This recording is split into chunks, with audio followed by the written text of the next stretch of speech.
Aujourd'hui, nous examinons une affaire datant de la seconde moitié du 19e siècle. Installez-vous confortablement, nous partons pour l'Australie.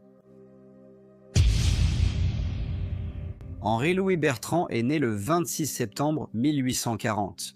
Ses parents étaient Henri et Marion Lipchard, un couple juif qui était venu en Angleterre depuis la Belgique. À leur arrivée, ils ont décidé de changer leur nom en Bertrand, car il était considéré comme beaucoup plus facile à prononcer. Ils se sont installés à Mayfair, un quartier très exclusif, principalement occupé par les résidents les plus aristocratiques de la ville, mais qui voyaient désormais arriver ceux qui avaient acquis leur richesse par les affaires et le commerce plutôt que par un titre familial ou un héritage. Au début, la vie était agréable pour eux à Londres, mais malheureusement, en 1844, Henri Bertrand père est décédé à l'âge de seulement 31 ans. 7 ans plus tard, toujours tourmentée par le chagrin après la perte de son mari, Marion décida d'emmener sa famille vivre en Australie. Cependant, elle pensa qu'il serait préférable que son fils unique, Henri, reste pour terminer sa scolarité avant de poursuivre la tradition familiale et d'étudier pour devenir dentiste. Au cours des années suivantes, il étudia à Londres, Bruxelles et Paris pour ceux qui voulaient voyager en Australie au milieu du 19e siècle. Le voyage était long, pouvant durer jusqu'à 4 mois. Certains clippers par mer calme faisaient ce trajet plus vite, mais on pouvait aussi voyager en paquebot à vapeur. Mais en raison de la distance à parcourir depuis l'Angleterre, ces navires ne pouvaient pas faire tout le trajet ainsi. Le capitaine devait donc combiner la vapeur et le vent pour emmener les passagers en Australie. L'Australie était devenue une destination populaire pour les gens et accueillait des colons libres sur ses côtes. De l'or avait été découvert en 1851 et, en même temps, l'économie s'était considérablement améliorée. Cela avait entraîné une migration encore plus importante vers l'Australie, la majorité des nouveaux arrivants venant d'Europe du Nord. Marion s'est installée à Melbourne où elle a vite rencontré Louis Esquil. Étrangement, lui aussi était dentiste, et l'année suivante, en 1852, ils se sont mariés. Peu de temps après le mariage, ils ont déménagé à Sydney. Au cours des années suivantes, elle a réussi à trouver des maris pour ses 3 filles, Alice, Marion et Joséphine, qui ont toutes fait de beaux mariages. En 1860, Henri, âgé de 19 ans, a décidé de rejoindre sa famille en Australie. Il pensait que cela lui serait bénéfique, car son beau-père voulait quelqu'un pour l'aider au cabinet dentaire. Henri est arrivé à Sydney et a commencé à travailler comme dentiste. Il s'est rapidement fait un nom. Il disait aux gens qu'il avait été le dentiste de l'empereur Napoléon lui-même. Il a même fait paraître cette affirmation dans le journal, le Sydney Morning Herald. Il a travaillé très dur et après seulement 18 mois, il a fini par reprendre l'entreprise. En fait, la clientèle et la popularité d'Henry ont tellement augmenté qu'il a déménagé à Wynyard Square, un endroit bien meilleur que celui où il exerçait auparavant, à Hunter Street, et un endroit où il pourrait attirer des patients plus aisés qui avaient besoin de services dentaires. C'est à cette époque qu'il a rencontré Mademoiselle Jane Palmer, une jeune femme très gentille qui avait la réputation d'être une personne au caractère irréprochable et d'un naturel bienveillant. Peu de temps après, ils se sont mariés et ont ensuite eu 2 enfants ensemble. Le cabinet dentaire a continué de bien fonctionner et Henri a pu offrir une vie très confortable à sa famille. L'une des patientes qui venait à son cabinet était une dame nommée Mademoiselle Maria Helen Kinder, mais qui était toujours appelée par son deuxième prénom, Helen. Elle venait de Nouvelle-Zélande. Son père tenait un pub local à Auckland, où elle avait rencontré son mari, Monsieur Henry Kinder. Ils se sont mariés en 1860 et, au cours des années suivantes, Hélène a donné naissance à 2 enfants. Ils ont ensuite déménagé en Australie. Henri soignait Madame Kinder dans son cabinet et, bien qu'ils soient tous deux mariés, ils semblaient très bien s'entendre. Au cours des semaines suivantes, ils commencèrent à se voir beaucoup plus souvent. Finalement, ils ont commencé une liaison sans aucun égard pour leurs conjoints ou leurs enfants. Hélène n'était pas étrangère à l'infidélité envers son mari, et des rumeurs disaient qu'en Nouvelle-Zélande, elle aurait eu une liaison avec l'éleveur Francis Jackson. Certains disaient même que c'est après avoir découvert l'infidélité de sa femme que M. Kinder s'est mis à boire. Au moment de leur arrivée à Sydney, le mari de Madame Kinder, également prénommé Henry, était alcoolique. Il travaillait comme caissier à la banque de la ville, mais traversait une situation financière très difficile. Le couple vivait avec ses 2 enfants dans un cottage loué dans le quartier de St. Leonards de la ville. Pour une raison quelconque, Henri Bertrand s'est lié d'amitié avec M. Kinder et les familles sont devenues proches. Ils se retrouvaient régulièrement et, d'une manière ou d'une autre, cela aidait à dissimuler la relation entre Henri et Hélène. Mais Henry a commencé à devenir obsédé par Hélène au point qu'il n'était plus disposé à la partager avec son mari. Il avait prévu de divorcer de sa femme pour que le couple puisse être ensemble. Cependant, Hélène ne pourrait pas divorcer de son mari, et il était très peu probable que M. Kinder accepte de divorcer d'elle. Aujourd'hui, nous allons examiner un type de cas différent, celui d'un homme nommé John, qui possédait une fortune, mais a commis une erreur fatale qui lui a tout coûté. John a investi tout ce qu'il possédait dans une entreprise qui semblait solide comme le roc, pour découvrir un mois plus tard qu'elle avait fait faillite. Il a tout perdu, et ce n'est pas surprenant, car des études montrent que 66% des investisseurs admettent avoir pris au moins une décision d'investissement qu'ils regrettent. S'il avait eu une plateforme comme Mintos, je suis sûr que son histoire aurait été différente. Mais qu'est-ce que Mintos, me demanderez-vous? En termes simples, vous prêtez de l'argent à des entreprises ou à des particuliers et vous gagnez des intérêts fixes en retour. Sur la plateforme Mintos, tout est si simple. Le rendement de chaque prêt est affiché dès le début. Le risque est clair et les paiements quotidiens offrent un revenu passif prévisible. Le tout simplement. Sur la plateforme, je peux filtrer les prêts selon le rendement que je souhaite, le niveau de risque avec lequel je suis à l'aise et même la durée du prêt. Mintos propose également des portefeuilles automatisés. Donc vous n'avez pas à tout surveiller en permanence pendant que vos rendements sont réinvestis automatiquement. Avec Mintos, le rendement moyen des prêts est de presque 11%. Mintos est en activité depuis 2014, compte plus de 600 000 utilisateurs et est réglementé dans l'Union européenne sous MiFID. Et comme vous passez par ma chaîne, vous bénéficierez d'un bonus exclusif allant jusqu'à 350 € lorsque vous investissez 500 € ou plus. Cliquez sur le lien dans la description ou scannez le QR code pour en profiter. Cher vieux John, s'il avait su, vous le savez. Alors ne ratez pas cette occasion. Il n'a fait qu'ajouter à sa frustration et il a commencé à agir de manière assez étrange. Il a même forcé son assistante dentaire à le faire traverser le port à la rame après minuit pour espionner Hélène. Avec le temps, l'obsession de M. Bertrand ne fit que s'intensifier et son comportement erratique augmenta également. À tel point que son assistant dentaire commença à craindre pour sa propre sécurité. Surtout après que M. Bertrand l'eut forcé à se déguiser en femme et à l'accompagner pour acheter un pistolet. Suite à cela, l'assistant s'assura d'être secrètement armé en permanence. Une fois qu'il eut le pistolet, Henry acheta une tête de mouton afin de s'entraîner au tir. Les choses prirent une tournure mystérieuse. Lorsque l'ancien amant de Madame Kinder, un certain Francis Jackson, voyagea d'Auckland à Sydney, bien que très choqué d'apprendre l'arrivée de ce monsieur, Henry Bertrand estima que cela pouvait jouer en sa faveur. Il pensa que si M. Kinder apprenait que M. Jackson envisageait de reprendre une relation avec l'épouse de M. Kinder, il deviendrait tellement jaloux qu'il le tuerait. Il serait alors pendu pour meurtre et à la fois l'ancien amant et le mari d'Hélène seraient morts. Ainsi, lui et Hélène seraient libres de vivre ensemble. Cependant, cela ne s'est pas produit et finalement, Henry donna de l'argent à M. Jackson et lui demanda de retourner à Auckland. M. Jackson accepta, mais il ne se rendit pas réellement en Nouvelle-Zélande. À la place, il parcourut 100 miles le long de la côte et resta dans la ville de Maitland. À ce moment-là, M.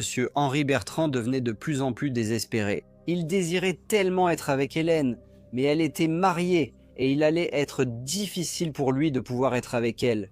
Alors, il élabora un plan troublant pour tuer M. Kinder et faire croire que sa mort était un suicide. Le 2 octobre 1865, alors qu'il se trouvait au cottage des Kinder, M. Bertrand trouva le courage de tirer un seul coup de feu sur la tête de M. Kinder. Sa femme Jane et sa maîtresse Hélène étaient toutes les deux présentes à ce moment-là. À la grande surprise de M. Bertrand, le coup de feu n'a pas réussi à tuer M. Kinder et a simplement laissé le pauvre homme blessé dans le cadre d'une dissimulation. M. Bertrand a pansé la blessure puis a appelé un médecin. Un médecin et un policier sont venus enquêter à la maison. Et Henry a utilisé sa personnalité convaincante pour les persuader que les problèmes financiers et d'alcool de M. Kinder l'avaient affecté, et qu'en conséquence, il avait tenté de se suicider. Les autorités connaissaient d'autres cas similaires, et pensaient que c'était probablement ce qui s'était passé. Et bien sûr, l'épouse de ce monsieur se trouvait dans la maison avec monsieur et madame Henry Bertrand. Monsieur Bertrand étant un dentiste de Sydney à la réputation prestigieuse. Ils ont conclu que l'incident était une tentative de suicide. Henry, cependant, n'était pas plus près de pouvoir vivre avec Hélène. Sa tentative de tuer M. Kinder avait échoué, mais il élabora alors un autre plan. Il en conclut qu'il faudrait, lui et Hélène, empoisonner Henry Kinder. M. Bertrand mélangea du bellandon, une plante herbacée vivace toxique bien connue, avec d'autres poisons et l'ajouta à un verre de lait. Il persuada Hélène de l'administrer pendant que son mari se remettait de sa blessure par balle. Cette fois, le plan réussit et le 6 octobre 1865, M. Henry Kinder mourut. Le coroner examina sa mort et, après avoir pris en compte les preuves limitées et les tentatives de suicide précédemment évoquées, conclut qu'il n'y avait rien de suspect. Il écrivit sur le certificat de décès que la cause de la mort de M. Kinder était le suicide. Immédiatement après sa mort, Hélène et ses enfants emménagèrent chez les Bertrand. Mais cette situation ne dura pas longtemps, car ses parents la persuadèrent de venir vivre avec eux, à Bathurst, la ville de Nouvelle-Galles du Sud, où l'or fut découvert au début des années 1850, ce qui déclencha la ruée vers l'or. La mère d'Hélène s'inquiétait beaucoup que sa fille doive préserver sa réputation. Au moment où il semblait que Henry s'était tiré d'affaire après ce crime des plus horribles, il reçut une lettre de M. Francis Jackson, le gentleman qui avait entretenu une relation inappropriée avec Hélène des années plus tôt en Nouvelle-Zélande. Il n'était pas retourné à Auckland et avait appris dans les journaux la mort de M. Henry Kinder. Dans la lettre, M. Jackson laissait entendre qu'il savait que Henry avait orchestré le meurtre et, en conséquence, il exigerait un paiement de 20 livres en échange de son silence.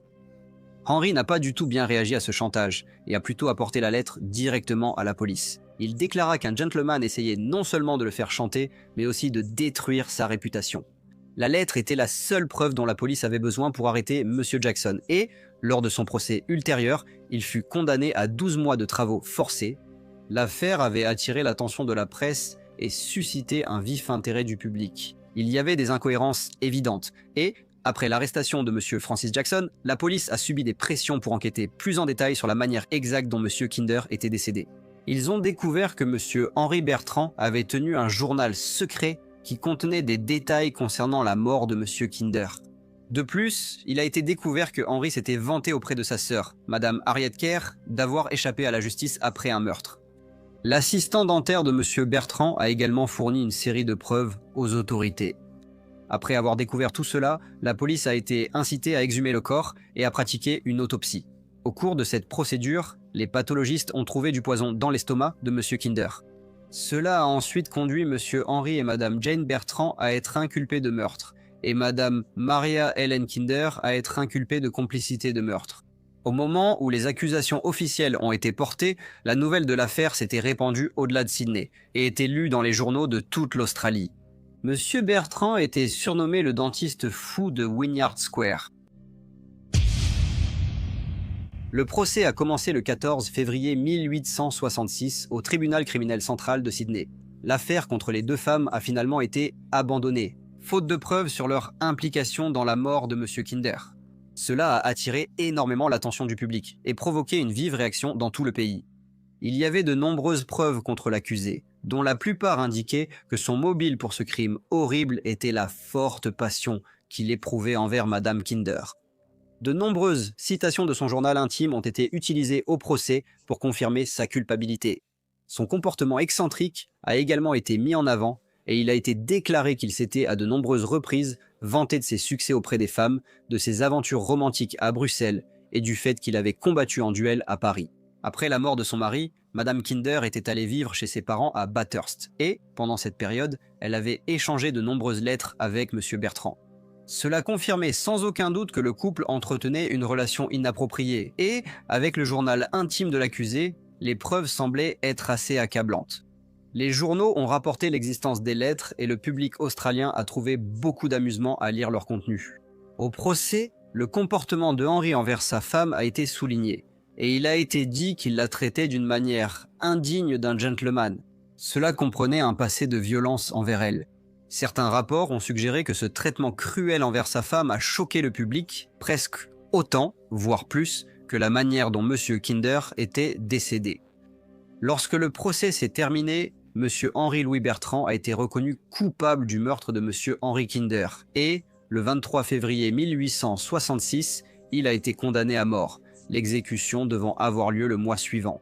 Heureusement pour Henry, un avocat nommé Julian Salomon a réussi à faire commuer la peine en réclusion à perpétuité. Avec son mari désormais incarcéré, Madame Jeanne Bertrand a naturellement été submergée par l'attention du public et, par conséquent, elle a emmené ses enfants et a déménagé en Nouvelle-Zélande. Elle a déménagé à Auckland car elle y avait de la famille. Quant à Hélène, elle n'a pas perdu de temps pour commencer une nouvelle vie, et en 1867, elle a épousé un homme nommé Humphrey Machen Carden. Henry a passé du temps dans différentes prisons, notamment à Darlinghurst et à l'asile d'aliénés de Parramatta.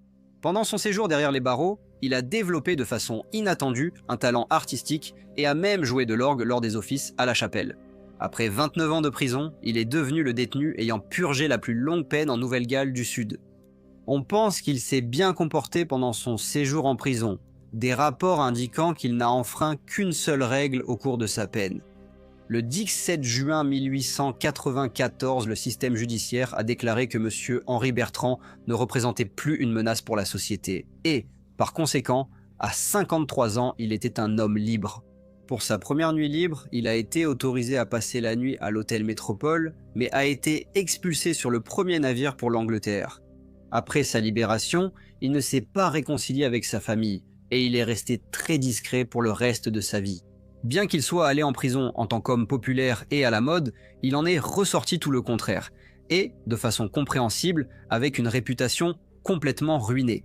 Il s'est installé à Londres, où il exerçait comme chirurgien et dentiste sous le nom de M. Edward Henry Burton. En 1902, Henry et sa gouvernante, nommée Caroline Ladd, ont déménagé à Portsmouth.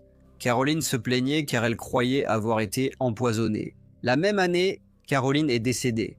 Malgré cela, une enquête a conclu qu'elle était morte de cause naturelle. Des rumeurs disaient que c'était faux et que Henry aurait pu récidiver. Mais si tel était le cas, aucune preuve d'un acte criminel n'a jamais été trouvée. Était-ce vrai ou Henry a-t-il récidivé? La réponse à cette question ne sera probablement jamais connue. Le 11 septembre 1924, M. Henri Bertrand est décédé. Bonjour à tous et merci beaucoup de votre écoute. Comme d'habitude, n'hésitez pas à laisser vos commentaires ou remarques et j'espère vous retrouver tous dans le prochain Briefcase.